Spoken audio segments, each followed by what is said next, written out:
I walked into my own open house with a police officer beside me. My children's faces went white as sheets when they saw me standing in my living room. The living room they thought they were about to sell out from under me while I recovered from surgery. My name is Barbara Mitchell, and I'm 71 years old. Before I tell you this story, I want to know, where are you watching this from? Drop your state or country in the comments. I always love knowing where my stories reach. Now, let me take you back to where this nightmare began. It was a Tuesday morning in March when I went in for my gallbladder surgery. Nothing major, they told me. Routine procedure. I'd be home in 2 days, back to normal in a week. My daughter Jessica and my son Brandon both promised they'd check on the house while I was in the hospital. They had spare keys. They'd water my plants, bring in the mail, make sure everything was secure. I trusted them completely. Why wouldn't I? They were my children. The surgery went fine. I woke up groggy in recovery, and by evening I was in a regular hospital room, texting both kids that I was okay. Jessica sent back a heart emoji. Brandon replied, "Rest up, Mom. We've got everything handled." Those words should have warned me. I spent that night and the next day in the hospital, drifting in and out of sleep, watching terrible daytime television, eating Jell-O that tasted like plastic. The nurses were kind. My friend Dorothy came by with flowers. Everything seemed normal. Then on Thursday afternoon, not even 48 hours after my surgery, my phone rang. The name on the screen said Patricia Holloway. I almost didn't answer because I didn't recognize it, but something made me pick up. "Hello? Hi. Is this Barbara Mitchell?" The woman's voice was professional, warm. "Yes, this is Barbara. Barbara, my name is Patricia Holloway. I'm a real estate agent with Riverside Realty. I'm calling because I received a rather unusual listing request for your property at 847 Maple Grove Drive, and I wanted to verify some details with you directly before moving forward." My entire body went cold despite the warm hospital room. "I'm sorry, what? A listing for my house?" There was a pause. "Yes, ma'am. Your son Brandon contacted me yesterday about listing your property for sale. He said you'd had a stroke and were moving into assisted living, and the family needed to sell the house quickly. He provided what he said was a power of attorney document." I couldn't breathe. The heart monitor beside my bed started beeping faster. "Miss Holloway," I said, my voice shaking. "I have not had a stroke. I'm in the hospital for gallbladder surgery. I am not moving into assisted living, and I absolutely have not authorized anyone to sell my house." The silence on the other end of the line lasted 3 heartbeats. "Mrs. Mitchell," Patricia said slowly, "I think we need to talk. Are you able to speak right now?" "Yes," I whispered. "Please tell me everything." Patricia Holloway's voice became very serious. "Mrs. Mitchell, I'm going to be completely honest with you. Something about this listing request felt off to me from the beginning. That's why I'm calling you." "What did my son tell you?" I asked. Gripping the phone so hard my knuckles turned white. "He called Tuesday evening, said you'd had a major stroke that morning and were incapacitated. He claimed you'd signed a power of attorney 6 months ago, giving him and his sister authority to handle your affairs. He wanted the house listed immediately, same day, if possible." Tuesday evening, the day of my surgery, while I was lying in recovery, still groggy from anesthesia, my own son was trying to sell my house. "He emailed me a copy of the power of attorney," Patricia continued. "Mrs. Mitchell, I've been in real estate for 23 years. I've seen hundreds of legitimate POA documents. This one looked wrong. The formatting was off. There were spelling errors. And frankly, the timing was suspicious. Why would someone with a valid POA wait until the exact day of a medical emergency to suddenly list a property?" "What did you do?" I asked. I told him I needed to verify some information before proceeding. I said I'd call him back in 24 hours. Then I did what I always do when something feels wrong. I looked up the property owner's information and called you directly. Thank God for Patricia Holloway's instincts. "Can you send me a copy of that document?" I asked.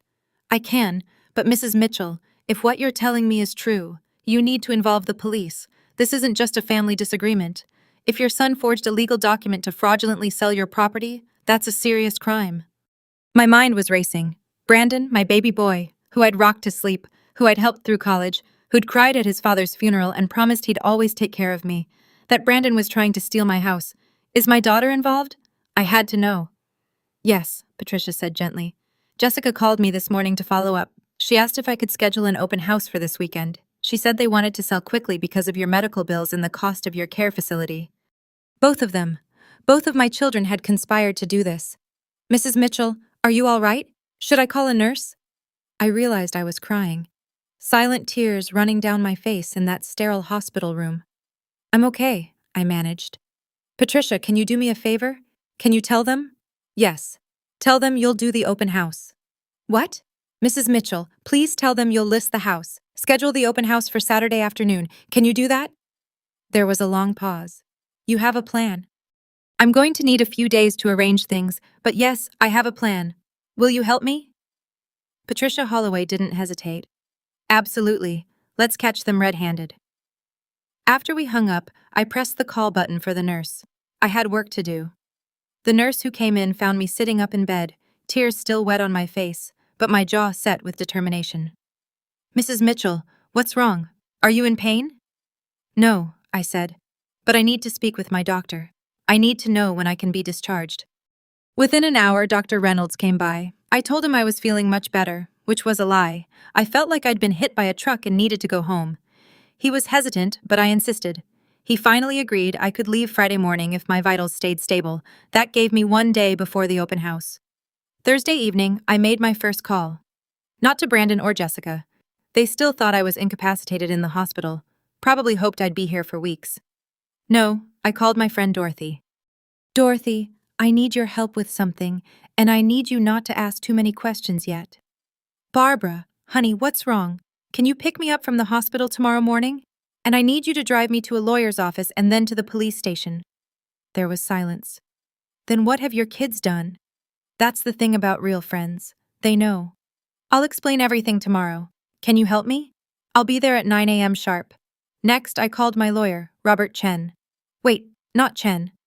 My lawyer, Robert Morrison. I'd known him for 15 years. He'd handled my husband's estate when Tom passed. I trusted him completely. Barbara, it's good to hear from you. How was the surgery? Robert, I don't have time for pleasantries. I need you to pull my will and all my estate documents. I need to know if I ever signed a power of attorney for my children. Of course you didn't. You specifically told me you didn't want to do that. You said you'd wait until you were much older and would involve all 3 of your kids together if it ever became necessary. 3 kids, right? My youngest, Michael, lived in Seattle. He called me twice since the surgery, genuinely worried about me. I wondered if he knew what his older siblings were doing.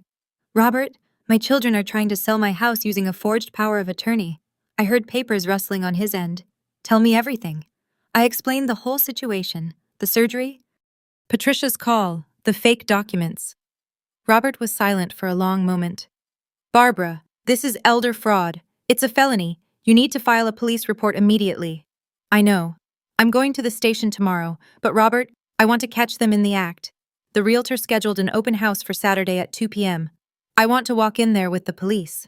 That's actually brilliant. It'll be impossible for them to deny their intentions if they're actively showing your house to potential buyers. I'll prepare an affidavit for you to take to the police. And Barbara? Yes, I'm so sorry you're going through this. No parent should have to deal with this from their own children. I didn't trust myself to respond without breaking down, so I just thanked him and hung up. Friday morning, I checked myself out of the hospital against the nurse's strong recommendations. Dorothy was waiting in the lobby, her face tight with worry. Barbara, you look terrible. I feel worse, I admitted gingerly. Lowering myself into her passenger seat, every movement pulled at my surgical incisions. But this can't wait. First stop was Robert Morrison's law office. He had everything prepared. Copies of my actual estate documents proving I'd never granted power of attorney, an affidavit with his statement as my attorney, and property records showing I was the sole owner of my home with no liens or disputes. I also prepared this, Robert said, handing me another document. It's a cease and desist letter to Patricia Holloway's brokerage, officially stating that any listing of your property is fraudulent and unauthorized. But don't send it until after Saturday. I won't. I need them to go through with the open house. Robert looked at me over his reading glasses. Barbara, are you sure you're up for this? You just had surgery 2 days ago. Robert, my children are stealing my house. I'm up for whatever it takes. Next, Dorothy drove me to the police station. Walking in was harder than I'd expected. My entire midsection ached, and I felt dizzy, but I kept my spine straight. The officer at the front desk was young, maybe 30. He looked skeptical when I explained why I was there. Ma'am, are you sure this isn't just a family misunderstanding? Maybe your kids are trying to help. Officer, I interrupted, placing the stack of documents on his desk. My children told a realtor I had a stroke and was incapacitated. They forged a legal document. They are actively attempting to sell my property without my knowledge or consent while I recover from surgery. This is fraud. This is forgery. This is elder abuse. Now, can I speak with someone who handles these cases, or do I need to call the local news? His eyes widened. Let me get Detective Morrison. He stopped, glanced at my lawyer. Any relation? No, Robert said dryly. But I'm her attorney, and I can assure you this is a serious criminal matter. 20 minutes later, I was sitting across from Detective Sarah Brennan, a woman in her 40s with sharp eyes and a non-nonsense demeanor. She reviewed every document carefully. Patricia had emailed me the forged power of attorney, and Robert had already prepared an analysis showing how it differed from legitimate legal documents. Mrs. Mitchell, Detective Brennan said, this is definitely fraud. The document is clearly fabricated, probably from an online template, but to prove intent and build a solid case, catching them at the open house is actually an excellent idea. Will you be there? I asked. I'll be there personally. 2 p.m. tomorrow, you said? Yes. I'll arrive in an unmarked car at 1:45. Don't go in until I'm there. We'll walk in together. She paused. Mrs. Mitchell, I need to ask. Are you certain you want to press charges against your own children? I thought about Brandon's promise to take care of me, Jessica's heart emoji while she plotted to steal my home. Absolutely certain. Friday afternoon, Dorothy insisted I stay at her house rather than going home. You need rest, and I'm not letting you be alone right now, she said firmly. I was grateful. The thought of going back to my empty house, knowing what Brandon and Jessica had planned for it, made me feel sick. That evening, my phone rang. Jessica, Mom, how are you feeling? The cheerfulness in her voice was poison. I studied my own voice before answering. Tired, sore. The doctor says I'm healing well, though. That's wonderful. Listen, Mom, don't worry about anything at the house. Brandon and I have been checking on everything. Your plants are watered, mail is collected. You just focus on getting better. Thank you, sweetheart, I said, the word tasting like ash. You're both so good to me. Of course, Mom. We love you. Get some rest. Okay. We'll come visit soon. After she hung up, I sat staring at my phone. Dorothy brought me tea and sat beside me on her couch. That was Jessica. Yes.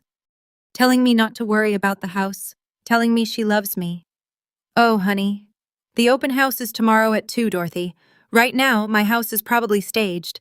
They've probably cleared out some of my personal items to make it look better for buyers. They're lying to my face while actively selling my home. I showed Dorothy the listing that Patricia had sent me. There was my house, my beautiful home that Tom and I had bought 43 years ago, the place where I'd raised 3 children, celebrated holidays, grieved my husband. It was listed for $425,000. They're underpricing it, Dorothy said, reading over my shoulder. Houses in your neighborhood have been selling for over $500,000. They want a quick sale, I said. The faster it sells, the faster they get the money. What do you think they need the money for? That was the question that had haunted me all day. Brandon was a regional manager for an office supply company. Jessica was a nurse. Neither had mentioned financial troubles. Jessica's husband, Mark, had a good job in it. Brandon's wife, Karen, was a teacher. I don't know, I admitted. Maybe they have debts I don't know about. Maybe they're just greedy. Does it matter? I suppose not. That night, I barely slept. Every time I closed my eyes, I pictured my children walking through my house with strangers, pointing out features, discussing offers. In my dreams, they were children again. Brandon at 7, missing his 2 front teeth. Jessica at 5, insisting on wearing her princess dress everywhere. Where had those children gone? When had they become people who could do this? Saturday morning dawned gray and cold. Dorothy made me breakfast, but I could barely eat. You don't have to do this, she said gently. You could just send the police. You don't have to see them. Yes, I do. I need to look them in the eye. I need them to see me walk through that door. At 1:30 p.m., Dorothy helped me get dressed. I chose my blue sweater, the one Jessica had given me for Christmas 2 years ago, and my pearl earrings that had been Tom's gift on our 30th anniversary. Ready? Dorothy asked as we got in her car. Let's go. We arrived at my house at 1:40. Detective Brennan's unmarked sedan was already parked down the street. I recognized her silhouette in the driver's seat. My house looked different somehow. The lawn had been freshly mowed. There were flowers planted by the mailbox. Flowers I hadn't planted. A large open house sign stood at the curb with an arrow pointing to my front door. They put up a sign, I whispered, on my property advertising to sell my house. Dorothy squeezed my hand. Stay strong, Barbara. Detective Brennan approached us, dressed in plain clothes. Mrs. Mitchell, are you ready? I think so. There are already several cars here. Looks like people are inside viewing the property. She paused. This is going to be difficult. Are you absolutely certain? I looked at my house. Through the front window, I could see people moving around, strangers walking through my living room, probably discussing whether my home would be a good investment. I'm certain. All right, I'll go in first and identify myself to your children and the realtor. I want to establish control of the situation before they realize you're here. Wait exactly 2 minutes after I go in, then follow. Can you do that? I nodded. Detective Brennan walked up my driveway and opened my front door like she owned the place. I watched her disappear inside. Dorothy, I said, before we go in, if you're watching this video and you found this story as shocking as I did when I lived it, please hit that subscribe button. What happens next is something I'll never forget, and I think you need to see how this ends. Dorothy checked her watch. It's been 2 minutes. We walked up the driveway together, Dorothy supporting my arm. Each step hurt my incisions, but I barely noticed. My entire focus was on that front door. I pushed it open. My living room was full of people, a young couple examining the fireplace, an older man studying the built-in bookshelves, a woman taking photos of the crown molding, and there in the center of it all stood Jessica and Brandon. Patricia Holloway was with them, her face carefully neutral when she saw me. Detective Brennan stood slightly apart, her hand near her badge. The moment Jessica saw me, her face went completely white. "Mom!" Brandon turned. His mouth fell open. "What are you? You're supposed to be in the hospital." "Surprise," I said quietly. The entire room went silent. Every prospective buyer stopped what they were doing and stared. You could have heard a pin drop on my hardwood floors. "Mom, what are you doing here?" Jessica's voice was shrill, panicked. "You should be resting. You were just what, Jessica?" "Showing my house to strangers, taking offers on the property I own. The house I specifically did not give you permission to sell." Brandon stepped forward. "Mom, you don't understand. We're doing this for you, after your stroke." I didn't have a stroke in Brandon. I had gallbladder surgery and I'm standing right here very much alert and oriented watching you commit fraud. That's when Detective Brennan pulled out her badge. Everyone except Mrs. Mitchell, her family, and Miss Holloway. "Please exit the house immediately," Detective Brennan announced, holding up her badge. "This is now an active police investigation. The prospective buyers couldn't leave fast enough. They practically tripped over each other heading for the door. Within 30 seconds, my living room held only me, Dorothy, Patricia, Detective Brennan, and my 2 children. Brandon found his voice first. "This is ridiculous. Mom, tell them this is a misunderstanding." "The only misunderstanding," I said, my voice stronger than I felt, "is you thinking I wouldn't find out?" Jessica's eyes were wide with panic. "Mom, we can explain." "Then explain," Detective Brennan said. "Explain the fraudulent power of attorney. Explain why you told Miss Holloway that your mother had a stroke and was incapacitated. Explain why you're attempting to sell property you don't own." "We were trying to help," Jessica burst out. "Mom, you're 71 years old. You can't take care of this big house by yourself anymore. Dad's been gone for 6 years. You need to be somewhere with support, with medical care readily available. So, you decided to force me out, to lie to a realtor, forge documents, and sell my house without my knowledge while I recovered from surgery." Brandon's expression hardened. "You're being unreasonable. We're your children. We're looking out for your best interests." "My best interests?" I felt my voice rising. "Brandon, did you ask me what I wanted? Did either of you sit down with me and have a conversation about my future?" Silence. "No," I continued. "You went behind my back. You created a fake legal document. You lied about my medical condition. You brought strangers into my home to sell it out from under me. And you did all of this while I was in a hospital bed recovering from surgery." Jessica started crying. "We need the money, okay? Is that what you want to hear? Mark lost his job 3 months ago. We have credit card debt. The kid's tuition is due, and we're drowning. Brandon's been helping us, but he has his own bills.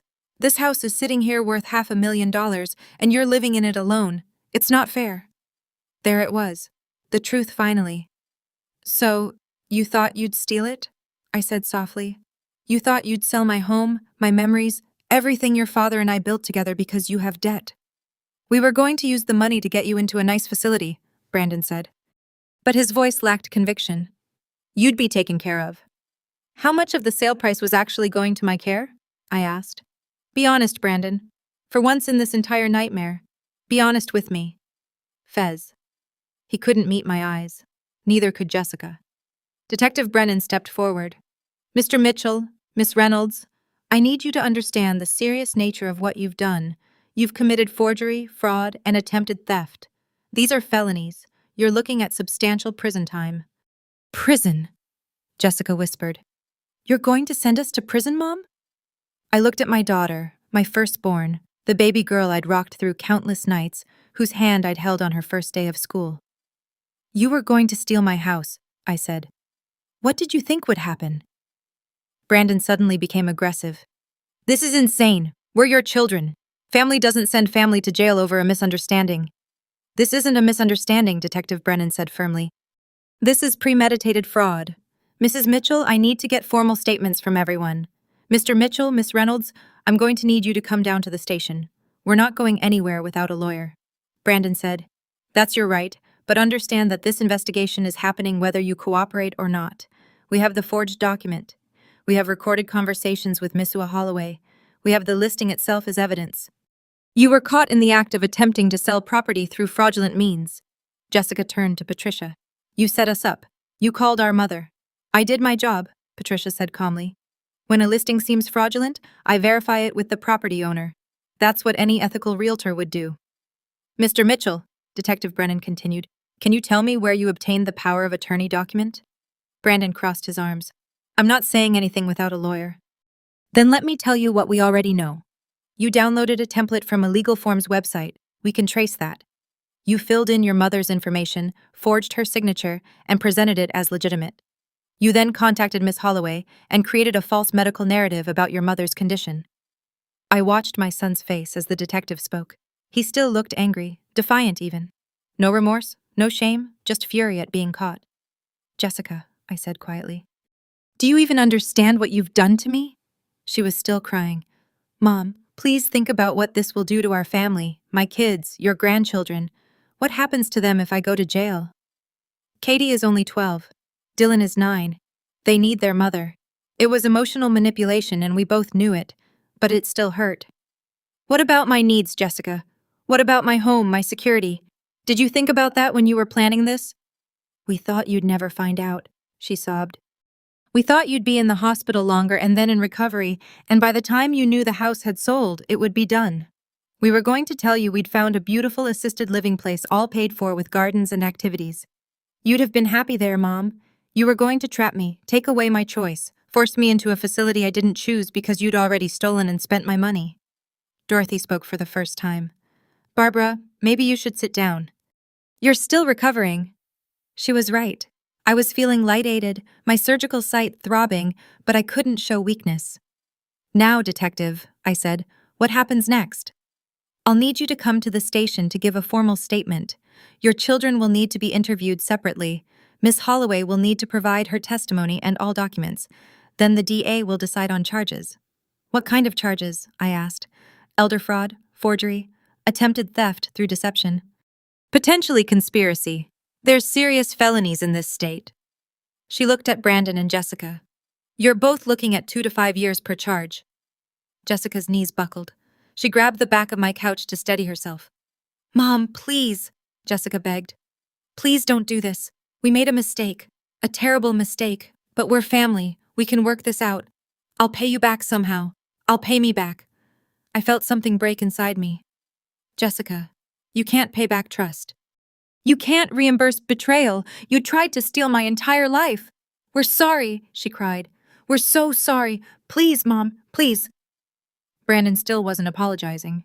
This is ridiculous. No jury will convict us. We're your children trying to help you. You're being vindictive. Brandon. Michael Mitchell, I said, using his full name like I hadn't since he was a child. Stop talking. Every word out of your mouth makes this worse. Detective Brennan was making notes on her phone. Mrs. Mitchell. I understand this is emotional. If you need a moment, I don't need a moment. I need this to be over. I looked at my children, really looked at them. Did you even consider calling Michael, your brother? Did you think about including him in this scheme? They exchanged glances. Brandon spoke. Michael would never have agreed. He's too idealistic. You mean he's honest? I said he's ethical. He's not a thief. Don't put Michael on a pedestal, Jessica snapped, her grief turning to anger. He's easy to be ethical when you're not struggling. He makes 6 figures in Seattle. He doesn't have our problems. So that justifies this? I'm not saying it justifies it.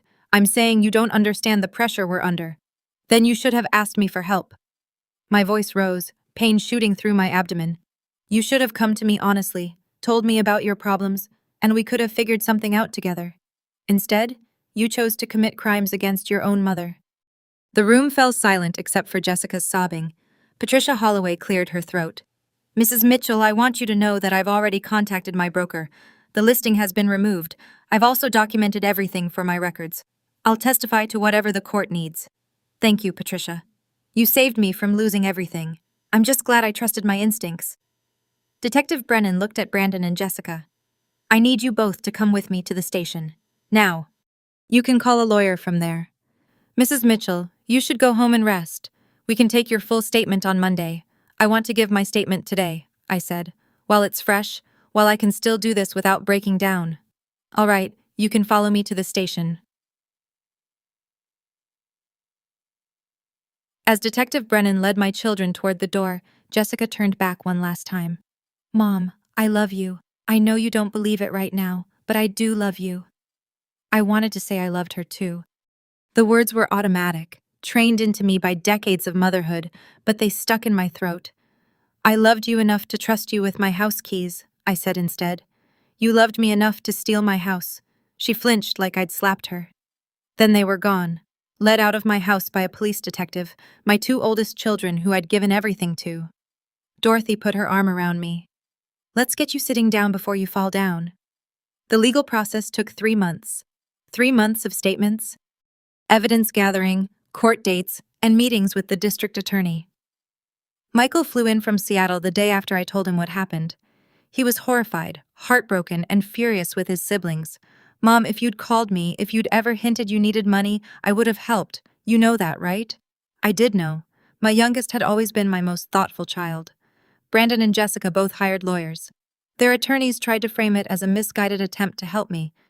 But the evidence was overwhelming. The forged document, the recorded conversations with Patricia, the listing itself, the open house with potential buyers, their own admissions at my house. That day, the DA offered them a plea deal.